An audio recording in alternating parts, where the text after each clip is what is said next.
Hello everyone, welcome to my brand new blog. তো আজকে আমি এখন রয়েছি কলকাতার একটা পার্কে। তো কলকাতার সেন্ট্রাল পার্ক অনেকেই নাম শুনেছেন বা অনেকের কাছে অজানা। তো আজকে আমি এই পার্কে এসেছি এবং এর আগেও এসেছিলাম প্রায় 1 বছর আগে। তো আপনাদেরকে এই পার্কের যে এখন আপডেট কি রয়েছে না রয়েছে তো সেটাই আমি আপনাদেরকে জানাবো। তো চলুন ভিডিওটা শুরু করা যাক। তো এই পার্কে আসতে গেলে শিয়ালদা থেকে আপনারা মেট্রো ধরতে পারেন। শিয়ালদা থেকে মেট্রো ধরে নামবেন সেন্ট্রাল পার্কে। এছাড়াও আপনারা যদি বিধাননগরের দিক থেকে আসেন তাহলে আপনারা উল্টোডাঙ্গায় নেমে ওখান থেকে বাস পেয়ে যাবেন, যেগুলো কিন্তু সেক্টর 5-এর দিকে আসে। তো সেন্ট্রাল পার্কে নামলেই এই জায়গাটা দেখতে পাবেন যে মেট্রো স্টেশনের নিচেই কিন্তু এখানে একটা গেট রয়েছে, আর যেখান থেকে কিন্তু এই পার্কে আসা যায়। তো এটা হলো পার্কের এন্ট্রান্স, মানে সামনের দিকটা। তো চলুন এবার আমি টিকিটটা কেটে নিই। তো আমি অলরেডি টিকিট কেটে নিয়েছি। তো টিকিটের দাম হচ্ছে 50 টাকা। তো এই পার্কের সামনের দিকে একটা বোর্ড লাগানো রয়েছে, যেখানে এই পার্কের সমস্ত কিছু ডিটেলস এখানে লেখা রয়েছে। তো সকাল 10টা থেকে বিকেল 5টা পর্যন্ত কিন্তু এই পার্কটা খোলা থাকে, তার মধ্যে আপনাদেরকে আসতে হবে। তো এই পার্কের চারিদিকে কিন্তু পুরো গাছে ঘেরা, দেখতেই পাচ্ছেন একদম চারিদিকে একদম জঙ্গল টাইপের গাছ রয়েছে, আর খুবই সুন্দর জায়গাগুলো। এতটা সুন্দর জায়গা, যারা প্রকৃতি প্রেমী রয়েছে তাদের কিন্তু খুব সুন্দর লাগবে জায়গাটা। দেখুন এখানে একটা বিশাল বড় বট গাছ রয়েছে, সুন্দর জায়গা। দেখুন এখানটায় বসে আপনারা বিশ্রাম নিতেই পারেন। এরকম অনেক জায়গা রয়েছে, এদিকে ওদিকে প্রচুর জায়গা কিন্তু রয়েছে। তো এই পার্কের মধ্যে এরকম একটা জায়গা রয়েছে যেখানটায় কিন্তু আসলে আপনাদের মন একদম ভালো হয়ে যাবে। মানে এখান থেকে কিন্তু পুরো পার্কের ভিউটা দারুণভাবে এনজয় করতে পারবেন আপনারা।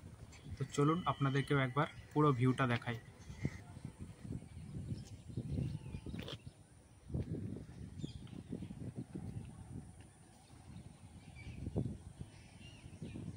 এখানে কিছু প্যাডেল বোর্ডিং রয়েছে, যেগুলো 30 মিনিটের জন্য 100 টাকা করে নিচ্ছে। আপনারাও চাইলে নিয়ে ঘুরে আসতে পারেন, আর দারুণ এনজয় হবে। যেহেতু আমি একা এসেছিলাম তাই আমার ঘোরার সুযোগটা হয়ে ওঠেনি।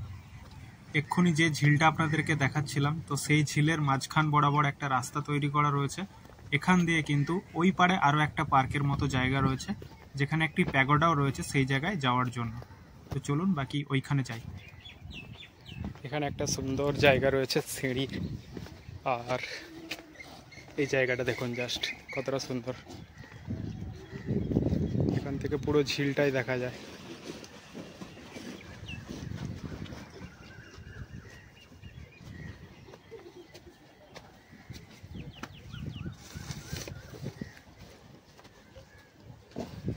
আগে এই পার্কে প্রচুর ভিড় হতো, বাট যখন থেকে ইকো পার্ক বা আরও শহরে বিভিন্ন রকম পার্কগুলো যখন ওপেন হয়, তারপর থেকে এই পার্কের মানে ভিড়টা কমে গেছে। কারণ এখানের মতো সুন্দর পরিবেশ কিন্তু কোথাও নেই। আর এখানে একটা প্যাগোডা রয়েছে, তো চলুন সেই প্যাগোডাটাকে আপনাদেরকে দেখাই।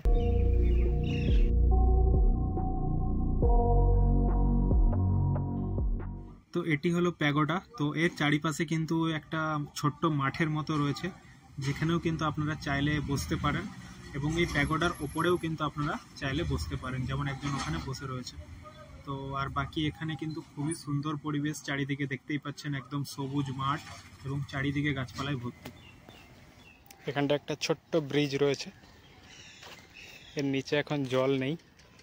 এখানে আগে জল ছিল, বর্ষাকালেও জল উঠে যায়, আর এখন জল নেই, দেখতে পাচ্ছেন। আর আমি এই ব্রিজের উপর দিয়ে যাচ্ছি। এই যে পার্কের এই জায়গাটা একটা ছোট্ট সিঁড়ি দেখতে পাচ্ছেন, এখান দিয়ে ওঠার পর পার্কের কিন্তু সুন্দর একটা ভিউ দেখা যায়। তো চলুন সেই ভিউটা আপনাদেরকে দেখাই কতটা সুন্দর লাগে।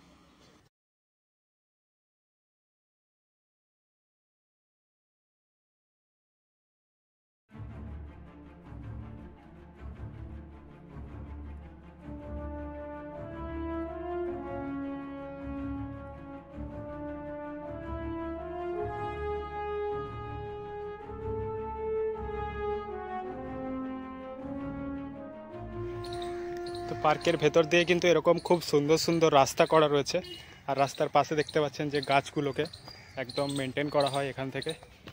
আর এখানে প্রচুর গাছ রয়েছে চারিদিকে, মনে হবে যেন আপনি কোনো গ্রামের মধ্যে ঘুরতে এসেছেন।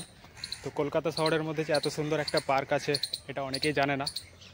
তো চলুন বাকি পার্কটা আপনাদেরকে একটু ঘুরে দেখাই। আর আজকের ওয়েদারটাও কিন্তু খুবই সুন্দর, দেখতেই পাচ্ছেন। জাস্ট কিছুক্ষণ আগে বৃষ্টি হয়েছে, মানে খুব একটা বৃষ্টি হয়নি, জাস্ট হালকা মাপের একটা বৃষ্টি হয়েছে। তো সেই জন্য কিন্তু চারিদিকটায় খুবই সুন্দর লাগছে। তো এখানে একটা বাগান রয়েছে যেটা দেখতে পাচ্ছেন, অনুপম তরু বাগ।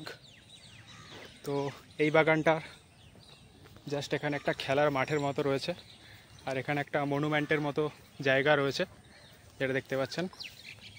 আর এর আশপাশটা ঠিক এরকম। একটা গোলাপ বাগান রয়েছে যেটা কিন্তু খুব সুন্দর, জাস্ট অসাধারণ লাগছে। কিন্তু এখানে খুব সুন্দরভাবে সাজিয়েছে জায়গাটাকে। যেমন এদিকটাতেও রয়েছে কিছু ফুলের গাছ। আর এদিকটা হচ্ছে প্রজাপতি গার্ডেন, যেমন নাম তেমন কাজ। এখানে দেখুন অনেক প্রজাপতিও কিন্তু রয়েছে। এদিকটা হচ্ছে মানে যেমন ফরেস্টে গেলে আপনারা যেমন একটা ফিল পান, তো এই জায়গাটায় আসলে কিন্তু সেরকমই আপনাদেরকে একটা ফিল দেবে। তো এখানটা একটা বসার জায়গা রয়েছে, এখানে চাইলে আপনারা বসে রেস্ট নিতে পারেন।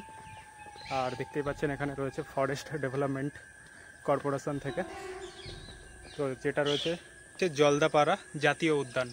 তো আমি যখন প্রায় এর থেকে 1-1.5 বছর আগে এসেছিলাম তখন কিন্তু জায়গাটা আলাদা ছিল, আর এখন কিন্তু পুরোটাই চেঞ্জ হয়ে গেছে, যেটা দেখতেই পাচ্ছেন। তো মনে হচ্ছে আমি যেন কোনো জঙ্গলের মধ্যে যাচ্ছি। আর আমি কিন্তু একাই রয়েছি, আমার চারিদিকে কিন্তু কেউ কোথাও নেই, দেখতেই পাচ্ছেন। এদিকেও কেউ নেই, কোনো দিকেই কিন্তু কেউ নেই, জাস্ট একটা চারিদিকে জঙ্গল।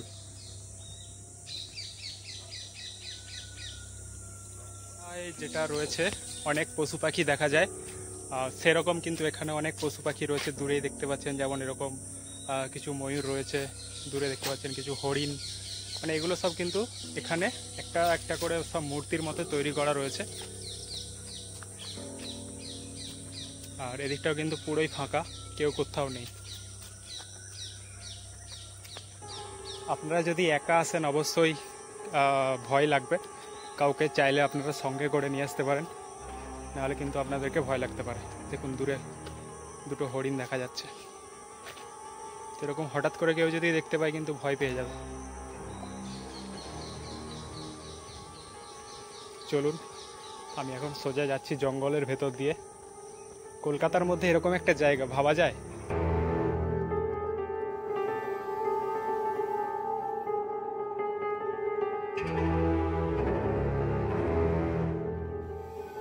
আজকের মতো এখানে শেষ করছি। যারা যারা চ্যানেলে ফার্স্ট টাইম রয়েছেন অবশ্যই চ্যানেলটিকে সাবস্ক্রাইব করে দেবেন, আর ভালো লাগলে অবশ্যই লাইক